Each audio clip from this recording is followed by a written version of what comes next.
What up? I'm back, and once again, gotta apologize for the mic quality. I'm hoping to get a new one ASAP as soon as I can. But I wanted to talk about Gotham Knights, right? Because the gameplay for it came out yesterday, right? The gameplay for Nightwing and Red Hood came out yesterday, and it's been controversial to say the least, right?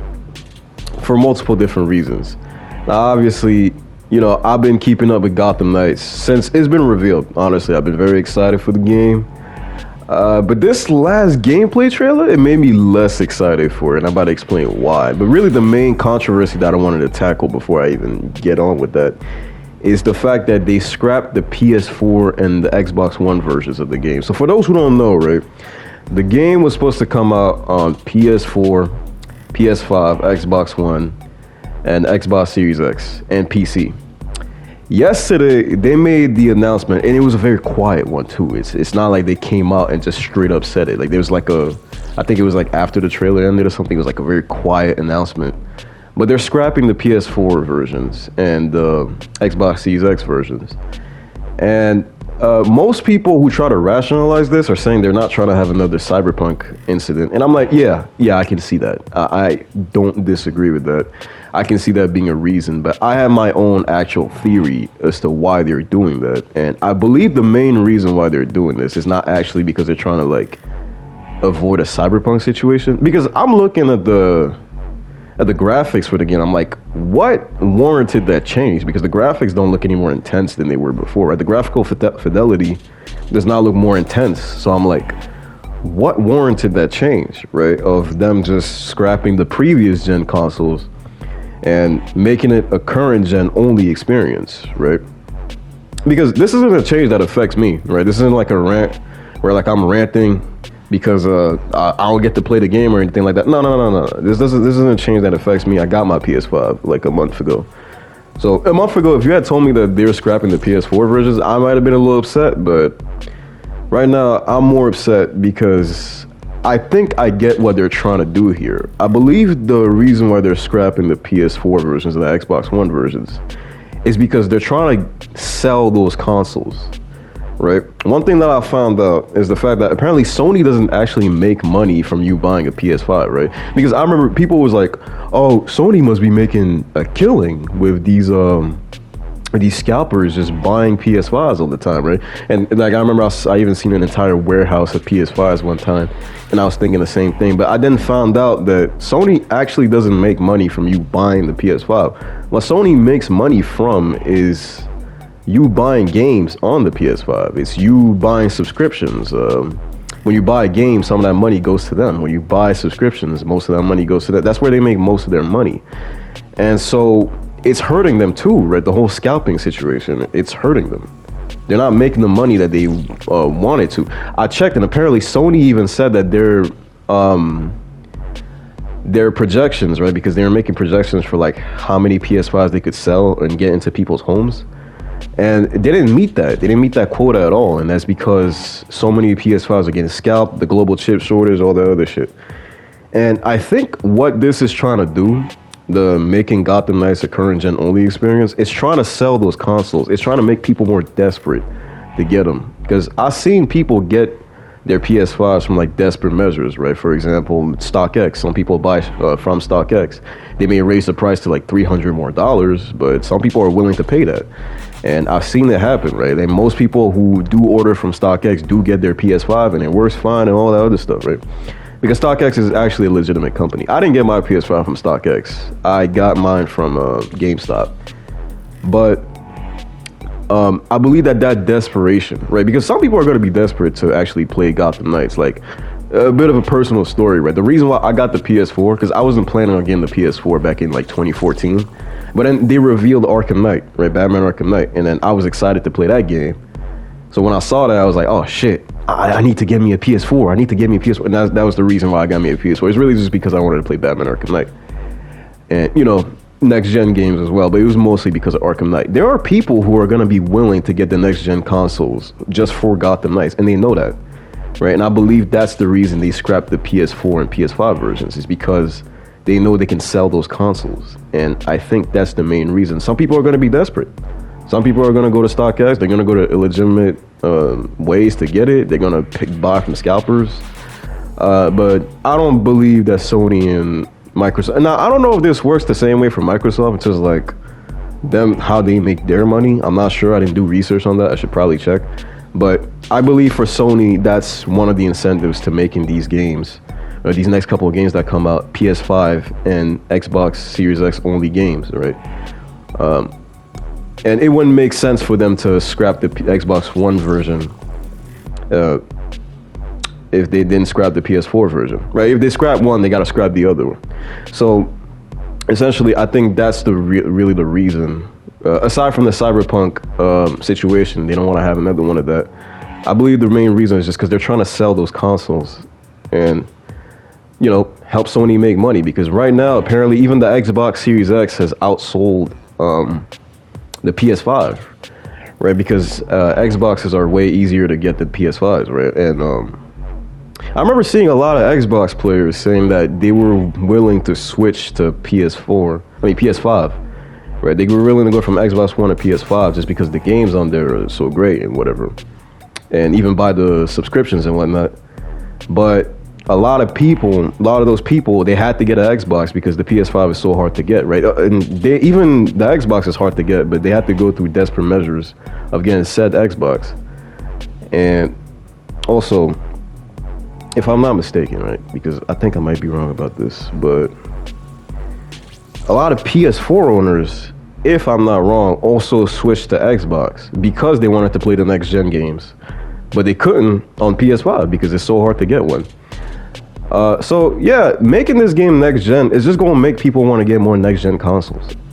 And I don't think this is specifically only for Sony. I think it also helps Microsoft.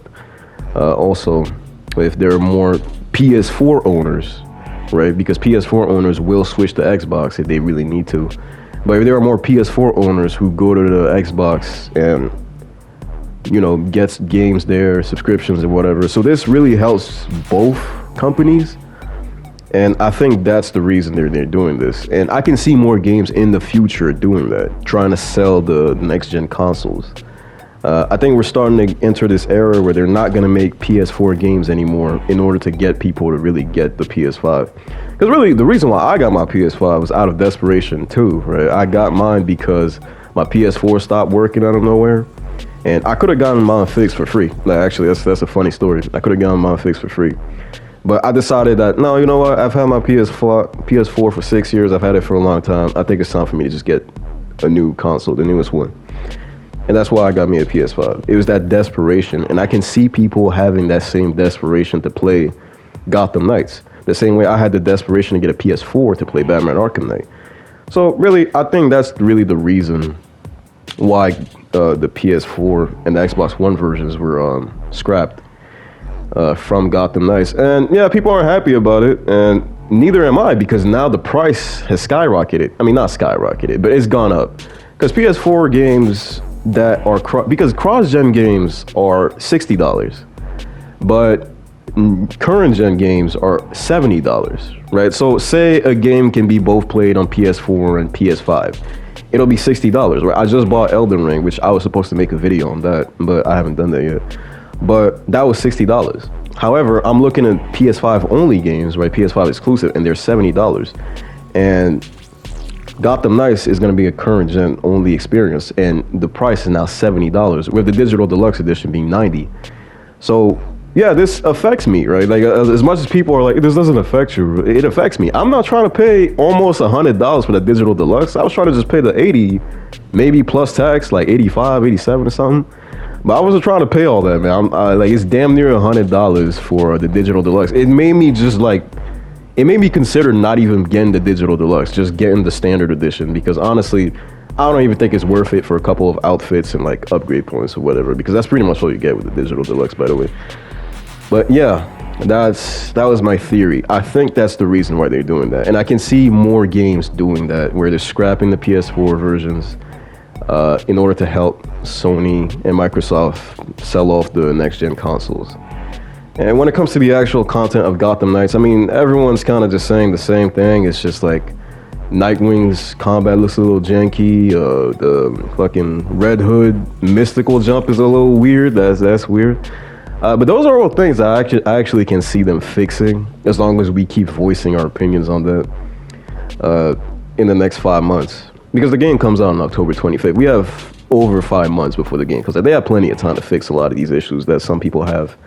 I remember seeing a comment that said that it's not that Nightwing's combat is slow, it's actually the fact that there's not enough enemies and the enemies are too spread apart and they barely attack. And I was like, yeah, that's true. It seems like the difficulty is it's a little wonky on that game, right? I don't know. What I'm trying to say, for really the most part, what I'm really trying to say is the fact that I think this gameplay demo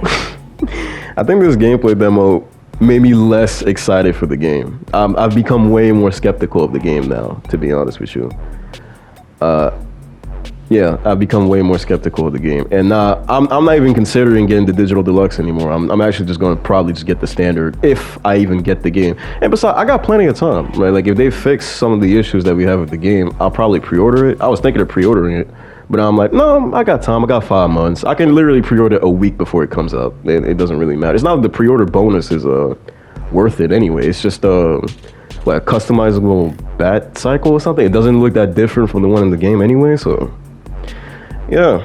But yeah, that was my theory. That was the reason why I think the PS4 and the Xbox One versions were scrapped. And really, when it comes to the content, I basically agree with everyone who says the combat looks a little janky. Red Hood's mystical jump is a little weird. There are some people that were saying that Red Hood uses guns too much. I don't know if that's a legit criticism. I mean, because I think he does use melee more in the game. I think that they were just showing off his ranged attacks. But if he mostly uses guns even in his melee, I think that, yeah, there needs to be some not an overhaul, but like a little tweak of his gameplay, if you know what I mean. But yeah, for the most part, I got the same criticisms as everybody. Some people were saying that Jason Todd, like just Red Hood without the mask, looks a little too buff. But I was like, I don't know. He looks pretty buff even with his armor on. I think that's how he's supposed to look. I don't know. I don't mind it too much. I think the problem is probably his shoulders. I think that's probably my only issue. But yeah, aside from that, I don't really have a problem with how they look. But again, these are all things that can be fixed. Remember, the Avengers game fixed what was her name? Black Widow's look, right? Initially, she had like a strong ass chin in the first trailer, but then they changed it to like how she looks now, right? And she looks much better. So yeah, these are all things they can fix within 5 months. So I'm not really tripping too much, but I really wanted to discuss the whole them scrapping the PS4 and Xbox One versions, because I think they're just trying to sell the new gen consoles. That's the reason they're doing it. I don't think there's actual I don't think the graphical fidelity is like insane to the point where the PS4 and the Xbox One version couldn't handle like a downscale version or something. Maybe load times will be better on the new gen consoles or something, you know, or whatever. But yeah, I don't think that alone warranted just scrapping the versions altogether. So yeah, that was my theory. Leave a comment below. What do y'all think? Y'all think I'm off on this? Y'all think I'm right? Or do y'all have your own theory? And most importantly, are y'all still excited for Gotham Knights, or did this gameplay demo and the whole PS5 only and Xbox Series X only experience just kind of like ruin your mood for the game, right? You're not looking at the game in the same light. I know it did for me, to be honest with you. But yeah, that's all I have to say. Peace and take care of yourselves. And don't forget to comment, like, and subscribe.